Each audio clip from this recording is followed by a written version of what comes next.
Muy buenas, ¿cómo estamos? No puedo poner tanta efusividad, no sé si voy a molestar a mis compis, así que lo dejamos en muy buenas, ¿cómo estamos?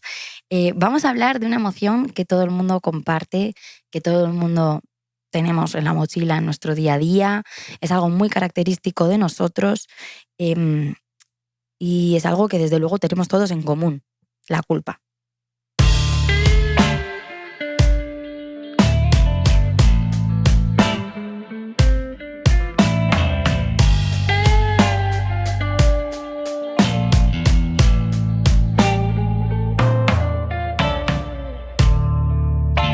Deciros antes de empezar que este es el último capítulo hasta nuevo aviso. Nuevo aviso, primera semana de febrero, necesito centrarme en los estudios, lo vais a entender, ok, nos da igual, pero quería avisaros, ¿vale?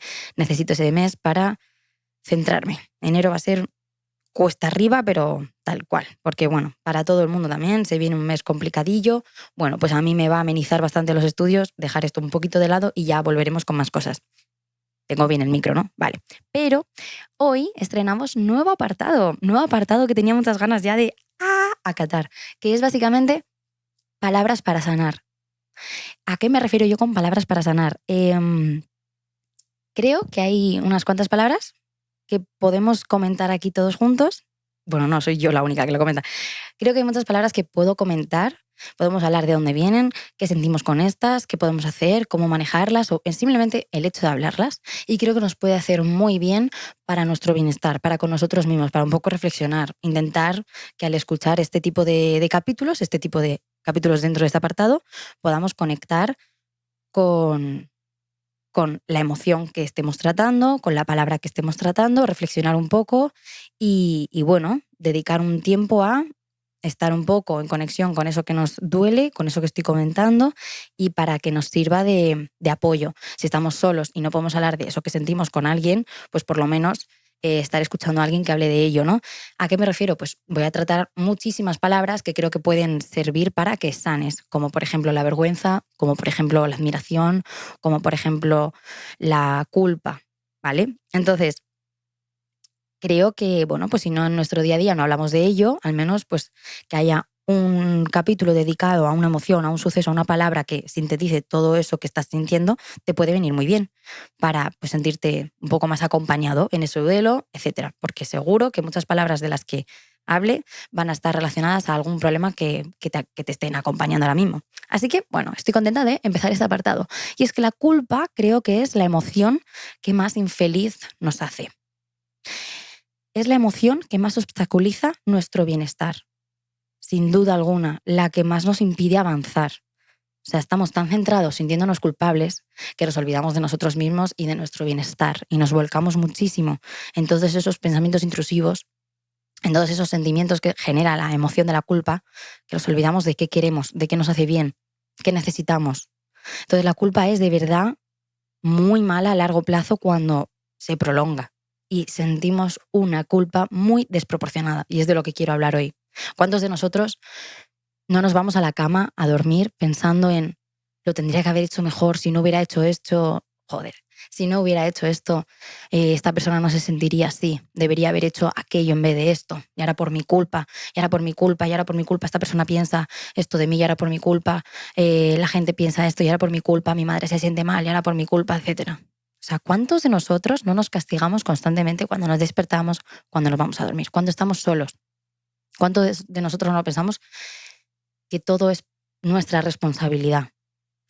Y esto es una cosa muy curiosa porque una vieja amiga me dijo que le era mucho más fácil asumir culpa, porque al menos reducía esa incertidumbre y al menos sentía que si se hacía responsable, que si se hacía cargo, podía jugar, podía al menos entrar en la partida e intentar solucionar algo, ¿no? Imagínate, voy a poner un ejemplo, no tiene nada que ver con esta persona, pero imagínate que tú has pasado por el divorcio de tus padres y es en una situación de muy pequeña y lo vives, ves que no puedes hacer nada, no entiendes tampoco qué está pasando, pero como mecanismo de supervivencia, como mecanismo de un poco para procesar toda esa situación, de lógica, para no vivir en la incertidumbre, porque nos es imposible, damos una respuesta, nos atribuimos algo, decimos, bueno, puede ser por nosotros, y sentimos al menos que tenemos algo de control y con ello reducimos la incertidumbre. Entonces muchas veces esta culpa se ocasiona por esta mala atribución de cosas que no nos toca.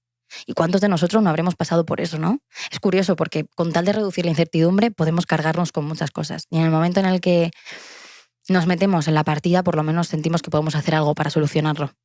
Y a veces la realidad es que no. Muchas veces nos metemos y nos quedamos atrapados ahí. Entonces es curioso. También me hubiera gustado ver la culpa metida en Inside Out, ¿no? Que hubiera sido curioso. A lo mejor ya lo metían un poco como modo de ansiedad, pero la culpa es verdaderamente una emoción muy fuerte y hubiera estado curioso verla en el Inside. Entonces, vamos a ir a hablar para sintetizar todo esto de la culpa. ¿Qué es exactamente? ¿Para qué sirve? ¿Por qué? ¿Qué es? Y vamos a ir avanzando y voy a dar mi opinión de lo que no me gusta y no está bien de la culpa. Y la culpa no es más que una emoción adaptativa, una emoción moral, ¿vale? Nosotros desde que crecemos hay un sistema de normas y creencias que tenemos que aprender.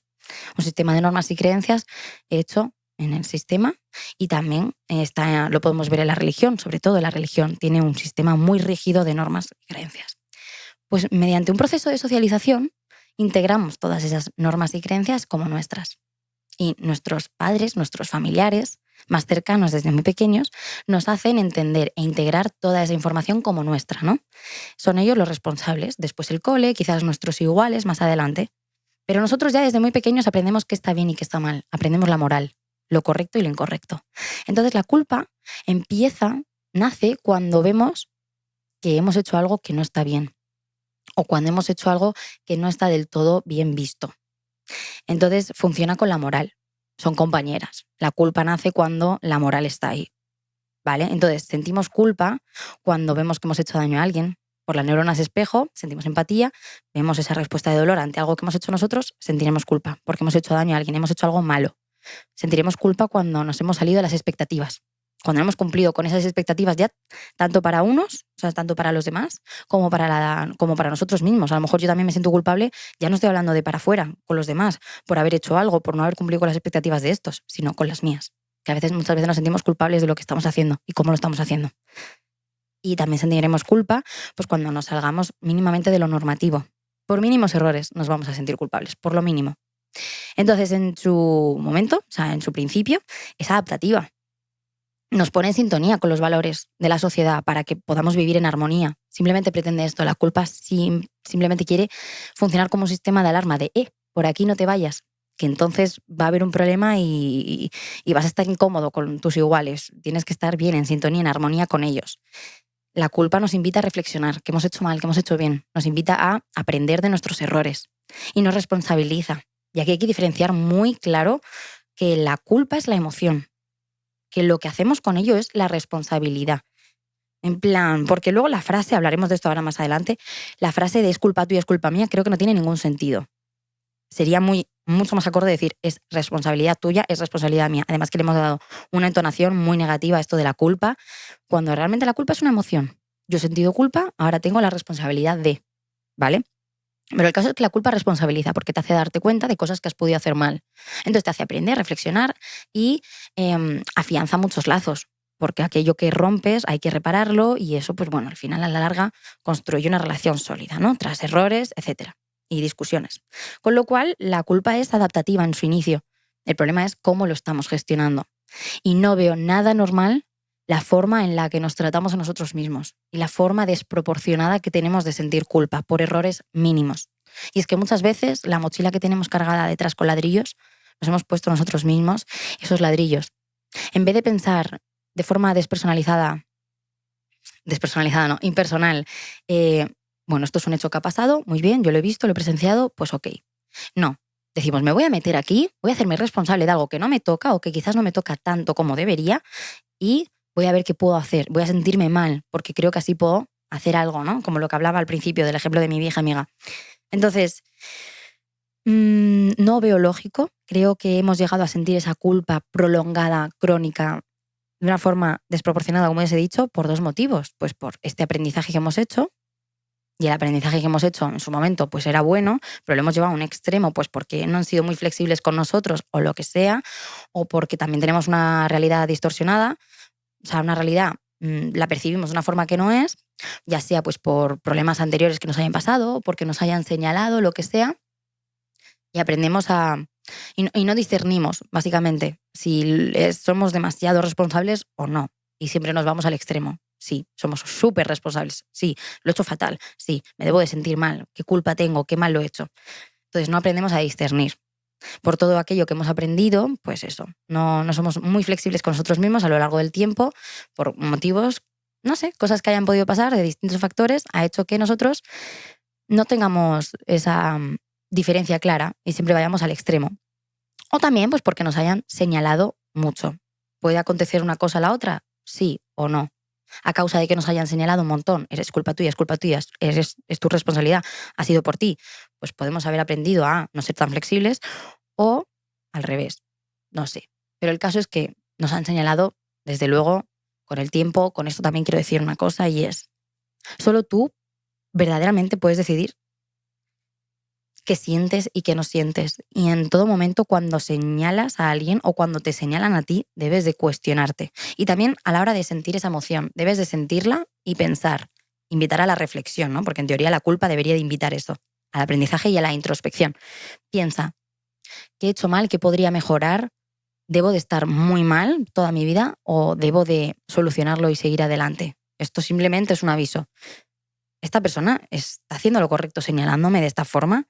¿Debo yo de señalar a la otra persona de esta forma? O sea, hay personas que sienten una culpa desmedida porque hay personas que no han gestionado bien esos sentimientos de ira, de frustración, y han señalado muy incorrectamente a la persona que tienen al lado. Y hay que comprender que todo es interdependiente, que una conducta no sucede si no hay otra, y viceversa. Y que la circunstancia es mucho más compleja de lo que realmente parece. Que yo no hago nada porque si la otra persona no me incita a hacerlo. Y esa persona no hubiera hecho nada si yo no lo hubiera incitado a hacerlo. Y a veces asumimos toda la responsabilidad cuando no, cuando es compartida. Y eso es algo que no entendemos y no se nos mete en la cabeza. Entonces nos dejamos señalar. Hasta que no entendamos eso, no nos dejaremos esa culpa de lado. No nos dejaremos esa culpa desproporcionada de lado. Hasta que no entendamos que realmente haces lo que has hecho, o sea, haces lo que haces por un motivo. Y que no pasa nada por cometer errores. No hay que padecer toda la vida sintiéndote mal contigo mismo, sintiéndote culpa, sintiéndote que todo es cosa tuya. Todo es de todos. Y una cosa no la hubieses hecho si la otra persona o las circunstancias no te hubiesen llevado a eso. Todos asumimos y tenemos que asumir parte de responsabilidad. Y esto es importante porque creo que nos lleva muchas veces este mal pensamiento a asumir toda la carga. Y no. No puedes señalar a alguien. Debes de pararte a pensar qué puedes haber hecho tú también. No puedes dejar que te señalen. Tienes que pararte a pensar y comunicarte con esa persona y decir, mira, yo he hecho esto porque tú has hecho esto, etc. Y no culparnos, sino repartir. Hay acciones en concreto que están mal, que se han dado así y que hay que reparar. Pero esas acciones son parte de todos. Y cuando no se tratan estas cosas, pasa lo que pasa. Que vivimos toda la vida pensando que lo hemos hecho mal. Nos dejamos señalar y aprendemos que lo hemos hecho como el culo. Y así seguimos toda nuestra vida. ¿En qué se deriva? ¿Qué consecuencias tiene? Autocastigarse, ser muy críticos, desapego. Podemos llegar a no empezar a vincularnos con nuevas personas por miedo a o por tener un muro construido, por no poder dejarnos ser vulnerables, por no poder abrirnos, porque hemos aprendido que en el momento en el que abrimos un poquito de nosotros ya vamos a cagarla, porque nos han señalado y nos hemos dejado señalar, porque no hemos entendido que es responsabilidad de todos, todo lo que hacemos, que no estamos solos en las decisiones que tomamos, que son por algo, y que en su primer momento las tomamos por una buena razón, y que si no fue así, todos cometemos errores. ¿Hasta qué punto llevamos la culpa a un extremo que no es? Hemos aprendido a hacer lo correcto y lo incorrecto de una forma muy poco flexible y no entendemos que hay circunstancias y circunstancias. Y hay que entender que el daño es inevitable. Esto es algo que yo aprendí hace mucho tiempo. Yo tenía una amiga que le costaba mucho romper con su pareja porque se iba a sentir muy mal de hacerle daño. Y yo le decía, es inevitable. ¿Cómo no vas a hacer daño? Somos causa-efecto del otro, son conductas interdependientes. Lo que a mí me haga esa persona seguramente me puede afectar. En nosotros está la responsabilidad de hacer que duela lo menos posible, de reducir ese impacto, de decírselo de la mejor forma posible, de tratar a la persona como se merece. Pero luego no podemos hacer nada con lo que esa persona gestione, porque tiene sus experiencias pasadas, tiene su forma de percibir la vida y su forma de sentir. Entonces, hay daños inevitables. Vas a hacer daño si tomas una decisión, por supuesto. Es como cuando no quiero hacer esto porque voy a decepcionar a mi madre y me voy a sentir culpable si ella se siente mal. Hay cosas inevitables y no podemos vivir a costa de lo que los demás quieran. Y esto se enlaza muy bien con, a lo mejor no sentimos culpa por salirnos un poco de la norma, pero sí sentimos culpa, ¿no? Cuando hacemos daño a alguien, uno, o dos, por dejando la tercera cosa de lado, o dos, por no cumplir con las expectativas. Esto se enlaza muy bien. Y no, eso lo llevamos a un extremo que no toca. Entonces, ahora quería hablaros de un caso, por ejemplo, que me quedó, que me encantó, que es la película del indomable Will Hunting. Will Hunting, creo que lo digo bien, ¿no? Y es básicamente que este chico ha sentido culpa toda su vida. Han habido una serie de cosas que le pasaron en la infancia y él siempre se ha sentido responsable de ello. No sabemos bien si es porque le han señalado y le han juzgado y le han dicho que él es el culpable, o si ha sido bien porque él ha querido asumir esa responsabilidad. Pero me hace gracia comentarlo, pues porque bueno, es un ejemplo muy práctico. Quien no la haya visto debería de ver la película, pero esto es un poco como para decir que, bueno, esto fue motivo de inspiración para hacer este capítulo, y aparte que veo muy curioso cómo se gestiona aquí la culpa en terapia. Y es que el psicólogo Robin Williams, bueno, pues tras varias sesiones de tratar de derribar el muro que tiene, porque le ha generado mucha defensividad y mucho desapego para con todos, el sentir esa culpa, no le ha permitido vincularse de la forma en la que querría. De hecho, le cuesta mucho entrar en la relación con la chica que le gusta. Pues cuando Robin Williams ya consigue un poco acercarse a él, hay un momento en el que se da cuenta, le da un insight y le dice a Will, no es tu culpa. Pero claro, ¿qué hace Will? Decir, de una forma muy defensiva, como si le rebotase el mensaje. Dice, ya lo sé, estamos en automático. Le estamos hablando al consciente y el consciente quiere sudar. Quiere hacer como que no pasa nada. Y tiene una respuesta muy pasiva. Pero Robin sigue ahí, y sigue ahí. Y dice, no es tu culpa, no es tu culpa, y no es tu culpa. Y se lo repite. Esto os lo comento porque es muy importante, si detectamos que alguien puede estar sintiendo esto, hacérselo saber reiteradamente. Y es muy importante el ejercicio de la repetición y de la reafirmación para derribar. Porque la culpa se conforma a lo largo de nuestra vida como una creencia nuclear de lo que somos y de lo que hemos hecho. Y la culpa pasa a ser una emoción a un sentido de identidad, a una característica nuestra, de somos de una determinada forma, hacemos daño. Esta creencia nuclear está en el inconsciente y para derribarla hace falta de mucho tiempo, paciencia, cariño y repetición. Entonces esto es muy importante comentarlo porque, bueno, si vivís con una situación parecida, si sois vosotros los que sentís culpa, por favor, intentad miraros al espejo y tratar de repetiros todos los días esto, o tratar de comunicárselo a alguien para que esa persona haga ese ejercicio, porque de verdad, imagínate que viene una amiga tuya a hablar contigo y te cuenta algo de lo que se siente culpable. ¿Tú qué le dirías? Que no es su culpa. Trata de hacer que lo repita, trata de hacer que lo entienda. E imagínate que tú se lo dirías desde fuera a una persona y tú ves claramente que no es su culpa, que no puede estar sufriendo por eso. Sé tu propio amigo.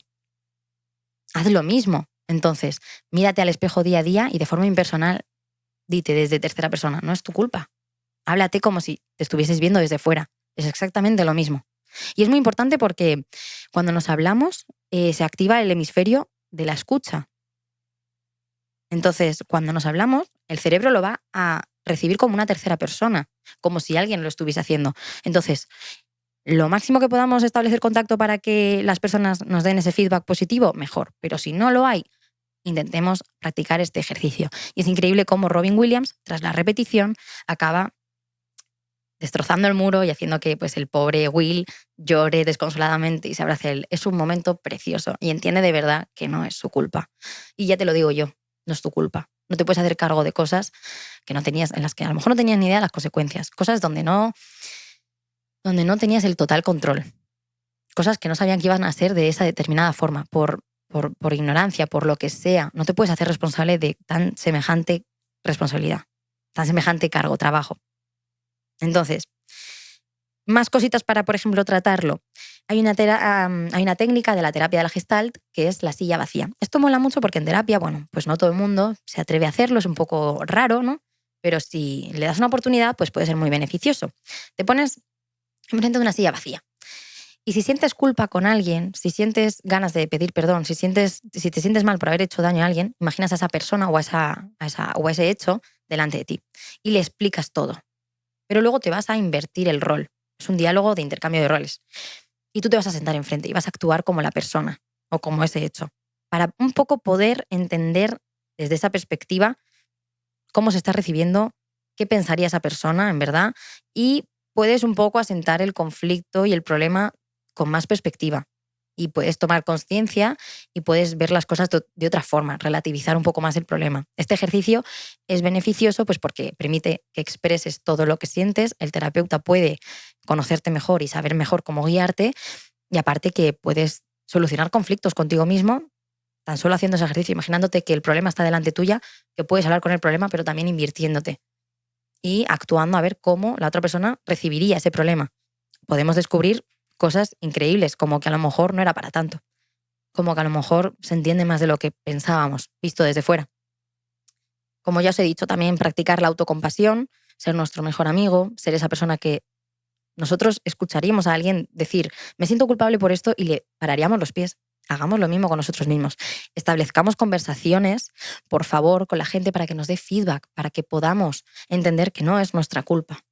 Estas son unas cuantas cosas que podemos hacer si no vamos a terapia para un poco intentar desvanecer ese pensamiento de culpa antes de que se prolongue, porque no es normal la culpa, la carga que tenemos con nosotros. Y no podemos asumir cosas que no están. Hay que entender la complejidad de las circunstancias, entender que todos hemos sido partícipes de un suceso. Y tú tienes tu parte de responsabilidad y el otro también. Y somos humanos y todo el mundo comete errores. Y no me voy a cansar de decirlo, no es tu culpa. Entonces, por favor, habla de esto con alguien, recibid feedback, entender que es una emoción que se siente pero que va a desvanecer en cuanto asumas el error, pidas perdón y poco más. Va a vivir contigo, pero no tiene que vivir de esta forma tan pesada y prolongada, de esta forma tan extrema. No seas tan malo contigo mismo. No has hecho nada. Eres parte es parte de un proceso natural. Cometer errores, solucionarlo y seguir adelante. Y todos nos hacemos daños entre todos. Todos somos causa-efecto de todo. Y es normal. Tenemos que seguir con nuestro proceso. La culpa va a simplemente obstaculizar que estemos bien con nosotros mismos. Es más, qué poco amor propio tenemos. La culpabilización es el puro reflejo del propio trabajo que tenemos, del trabajo que tenemos con nosotros mismos, que es nulo. A más culpabilización, más se nota que menos nos queremos. Tenemos que practicar la autocompasión, el amor propio, para poder avanzar. Con la culpa no hacemos nada. Arrastramos solamente cosas que están en el pasado, cosas que ya no deberían de doler. Tenemos que decir adiós, pedir perdón si hace falta y comprender que esto ha pasado y que hemos aprendido de ello, pero que no es nuestra culpa. Creo que no tengo nada más que decir, salvo que está todo bien. Solo eres una persona avanzando en el proceso, cometiendo errores y aprendiendo de ellos. Y toda la decisión que tomes, si la has hecho desde el corazón y desde lo correcto, según tú, estará bien. Está bien. Tú piensa en ello. No te culpes por algo que no sabías que iba a pasar de esta determinada forma, por no saber o por ser humano. Nos vemos en el próximo capítulo, ya te digo, será pues más adelante, pero bueno, gracias por escucharme, espero que estéis bien y que paséis una bonita cuesta de enero, un buen mes de enero y nada, mucho ánimo a todos. Muchas gracias, chicos. Chao.